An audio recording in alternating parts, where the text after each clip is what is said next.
Well, I am somewhere between Sault Ste. Marie and Thunder Bay. Can't tell you exactly where I am because I really don't know. But as you can see, it's beginning to look a lot like Christmas, and the roads are starting to look a lot like slushy soup.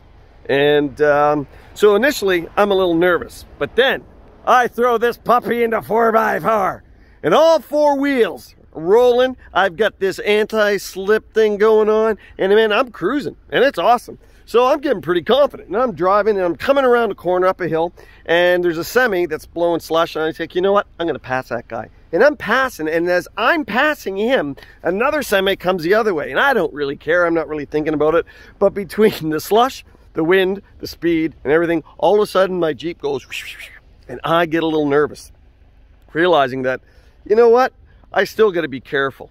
I still got to be cautious. Even though I know this thing is relatively safe, I can't be stupid. And I'm thinking that, I'm testing my luck. And then I started thinking how many times we test God. The Bible says, thou shalt not tempt the Lord thy God. And what does that mean? That means, you know what? God says I'm going to protect you. God says I'm going to look after you. God says I'm going to give you good things. But that doesn't mean we can be stupid. That doesn't mean we can say, oh, well, you know what? I can just do this because God's going to protect me. It reminds me of that story of the person that was in the flood, and the police came and said, you got to leave because the waters are coming. And said, nope, God's going to save me. And then the waters came up, and somebody came up in a canoe and says, come on, hop in the canoe. Flood's getting worse. He goes, nope, God's going to save me. Flood's got worse. Guy went to second floor. Somebody came up in a boat and said, hey, hop in.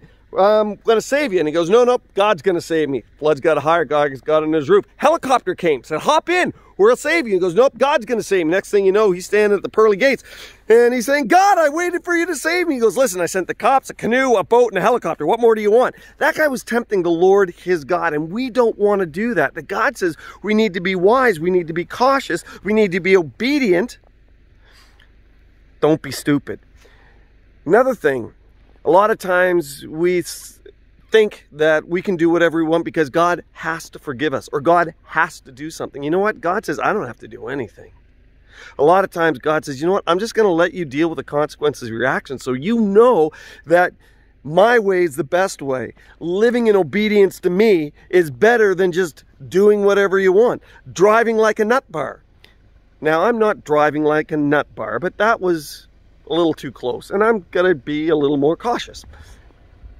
So I stopped to remind you guys that I was reminded that we shouldn't be tempting God either. Hope that's an encouragement to you. God bless you.